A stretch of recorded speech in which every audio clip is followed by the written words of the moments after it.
পল্লী গ্রামের বউ হয়েও সকাল থেকে যেভাবে কাজের চাপ সামলে আমি একটা হাঁড়ি বসিয়ে মাটির চুলা বানিয়ে নিলাম। আসসালামু আলাইকুম বন্ধুরা, তোমরা সবাই কেমন আছো? আশা করি আল্লাহর দয়ায় তোমরা বেশ ভালো আছো। আলহামদুলিল্লাহ, আমরাও বেশ ভালো আছি। নতুন দিনে আরেকটা নতুন ভিডিও নিয়ে তোমাদের মাঝে চলে এসেছি। দেখতে থাকো বন্ধুরা, আজকের ভিডিওটা তোমাদের কাছে ভীষণ ভালো লাগবে। খুব শখ করে একটা হাঁড়ি বসিয়ে মাটির চুলা বানিয়ে নিলাম। আজকেই বানাবো, সব কাজের শেষেই কিন্তু দেখতে পাবে। তো যাই হোক, খুব সকাল সকাল উঠেছি। খুব সকাল সকাল উঠেই কিন্তু ওই মাথার মধ্যে এই আইডিয়া নিয়েই উঠেছি যে আজকে আমি একটা চুলা বানিয়েই নিব। তো যাই হোক, ওইভাবেই কিন্তু আমি কাজ শুরু করেছি। তো আজকে বাসনগুলোও কিন্তু রাত্রিবেলা মেজে রাখিনি, কারণ কালকে অনেক ব্যস্ত ছিলাম, তো একটু সময় পাইনি, ওই কারণে মেজে ধুয়ে রাখা হয়নি। তো খুব সকাল সকাল উঠেই কিন্তু কাজগুলো আমি শুরু করেছি। তারপরে রান্না বান্নাটাও করে নেব। তো রান্না বান্নাটা করে নিলে কি হয় যে আর টেনশন থাকে না, যে আমার মাথার মধ্যে আর চাপ থাকে না অন্য কাজে লেগে গেলে। হয়তো রান্না বান্না না থাকলে অনেক চিন্তা হয়, আর রান্না বান্না করার জন্য মনটা কিন্তু ছটপট করে যে আমার কখন কাজগুলো হবে, তো আমি রান্না বান্না করব। তো কাজটা ওই তো মাটির চুলা বানাবো, ওই কারণে কিন্তু সব কাজ ক্লিয়ার করেই তারপরে আমি লাগবো। তো যাই হোক, সকাল সকাল উঠেই তো সব কাজ নিয়েই পড়েছি। তো এখন কাজগুলো একদম নিয়ম মতন করে নিচ্ছি। আর আজকে চট জলদি কিন্তু রান্নাটাও করে নেব। একটাই তরকারি আর সাথে ভাত, ওই রান্নাটা করে রাখবো, তারপরে রাত্রিবেলায় দেখা যাবে। তো ভিডিওর শুরুতেই বলবো, যে যেখান থেকে এই মুহূর্তে আমার ভিডিওটা দেখছো, আশা করব একটা ছোট্ট লাইক দিয়ে আমার ফুল ভিডিওটা কন্টিনিউ করবে। কারণ তোমাদের একটা ছোট্ট লাইক আমার ভিডিওটা অনেক দিদি বোনেদের মাঝে পৌঁছে যেতে সাহায্য করবে। তাই আশা করব একটা ছোট্ট লাইক দিয়ে আমার ফুল ভিডিওটা কন্টিনিউ করবে। তো যাই হোক, সুন্দরভাবে সব কাজগুলো চট জলদি কমপ্লিট করে নিচ্ছি, কারণ ওই তো এক কাজেই বসে যাব তখন অনেকটা সময় চলে যাবে, আর ওই কাজগুলোতে কিন্তু অনেকটা সময় লাগে। তো যাই হোক, এখন পানিগুলোও কিন্তু বোতলে রিফিল করে তারপরে ফ্রিজে ভরে রাখলাম। আর এখন গ্যাস ওভেনগুলো আর টেবিলটা মুছে নেব। মুছে নিয়ে বাসনগুলো জায়গায় গুছিয়ে রাখবো, তারপরে কিন্তু মুছে নেব। তারপরে কাটাকুটি করে রান্নাটা বসিয়ে দেব। তো আজকের ওয়েদারটাও ভীষণ ভালো ছিল, আর এই কদিন ধরে তো দেখতেই পাচ্ছ ওয়েদারটা ভীষণ ভালো। আর যাই হোক, সবাই অনুভব করছো, তো আমার ভীষণ ভালো লাগছে এই ওয়েদারটা। তো গরম না ঠান্ডা অতটা কিছু বোঝা যায় না, ওই কারণেই কিন্তু ভীষণ কাজ করতে ভালো লাগে, আর অনেক এনার্জি আছে মনের মধ্যে। কদিন ধরেই কিন্তু আমার কাজ করতে ভীষণ ভালো লাগছে। মাঝে মধ্যে হয় ওই রকমটা, যে অনেক ক্লান্ত লাগে আর কাজ করতে ভালো লাগে না, অনেকটা আলসেমি চলে আসে, একদম কাজের গোড়ায় যেতেই ভালো লাগে না। তো ওই রকম অবস্থা আর নেই, এখন নেই আপাতত। কাজ করতে ভীষণ ভালো লাগছে।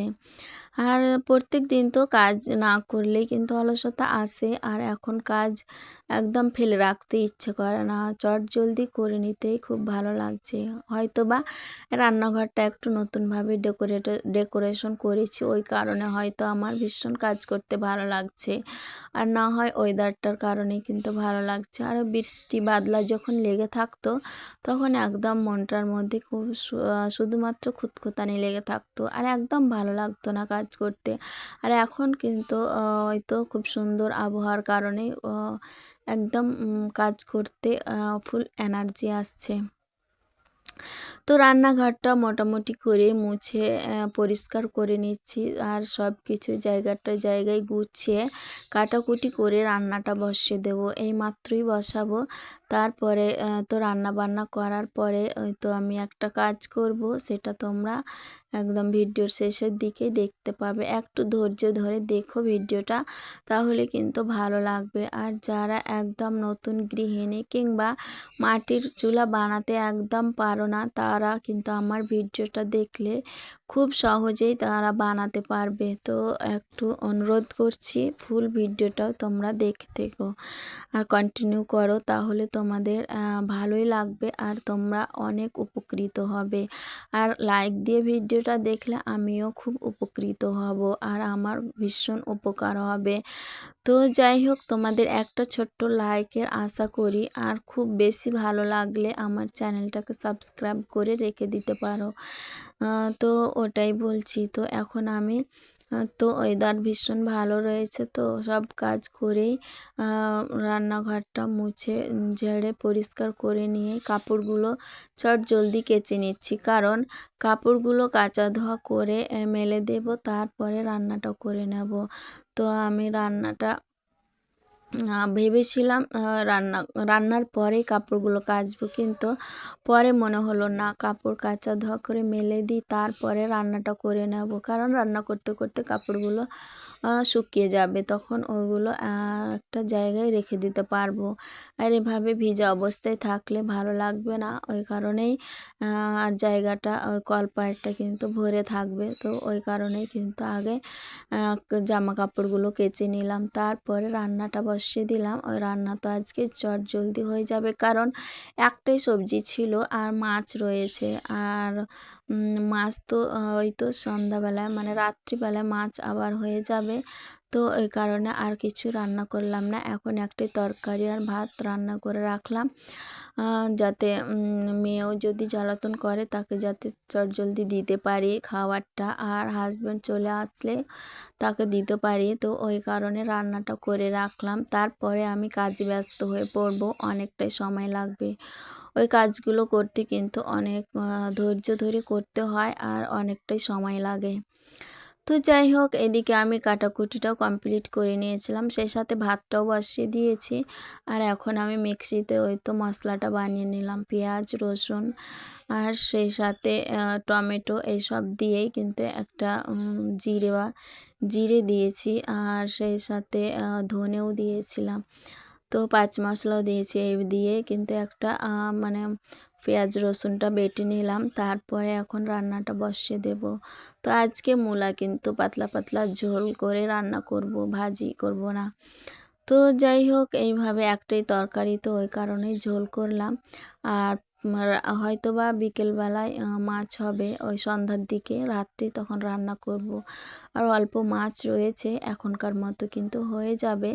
তো হাজব্যান্ড খেতেও না পারে, ও বাসি মাছ কিন্তু ফ্রিজে রাখা, অতটা খেতে ভালোবাসে না, ওই কারণেই মূলাটা ঝোল বানিয়ে নিলাম। তো যাই হোক, এখন রান্নাবান্না কমপ্লিট করে একদম চলে এসেছি। এই তো এই কথাটাই বলছিলাম যে মাটির হাঁড়ি দিয়ে মাটির চুলা বানিয়ে নেব। এই মাটির হাঁড়ি দিয়ে মাটির চুলা বানাতে একদম সহজ।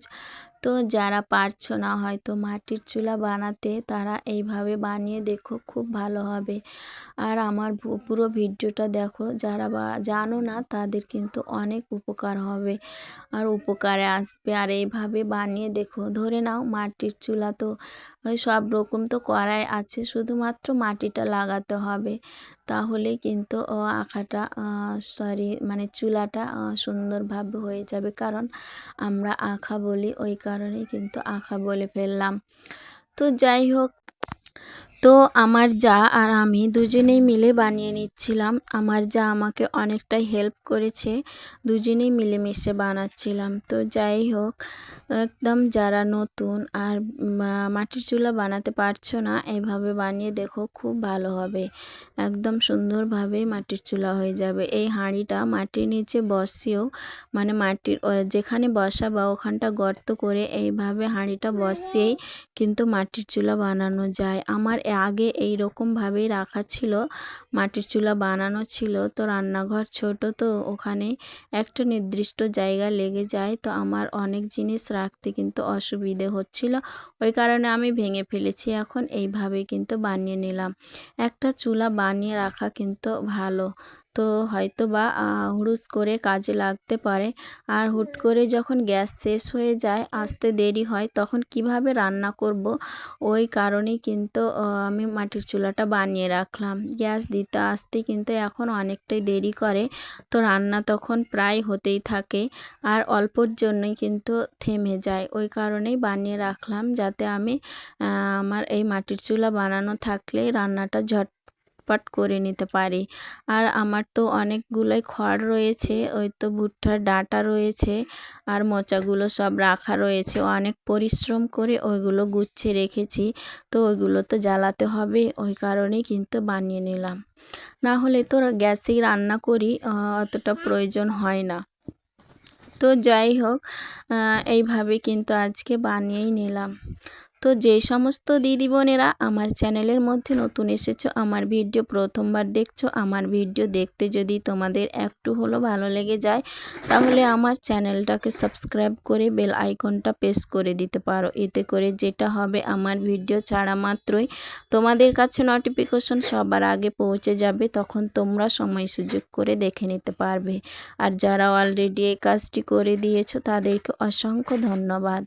তো যাই হোক, আমার মাটির চুলা বানানোটা কেমন হয়েছে তোমরা কমেন্টের মাধ্যমে তোমাদের মতামত জানাতে পারো। তো আমার ভীষণ ভালো লাগছিল, তো খুব ভালো হয়েছে আর অনেকটা সময় কিন্তু লেগেছে। তো যাই হোক, আজকে ফাইনালি মাটির চুলা বানিয়ে নিতে পারলাম। তো এখন হাঁড়ি বসিয়ে তোমাদের দেখাচ্ছি কেমন লাগছে। তো খুব ভালো হয়েছিল আর রান্না করতে আশা করি ভীষণ ভালো লাগবে। তো যাই হোক, আজকে এখান থেকেই তোমাদের কাছ থেকে বিদায় নিয়ে নিচ্ছি। ভালো থাকো, সুস্থ থাকো, সবাই হাসি খুশি থাকো আর এইভাবে আমার পাশে থেকো।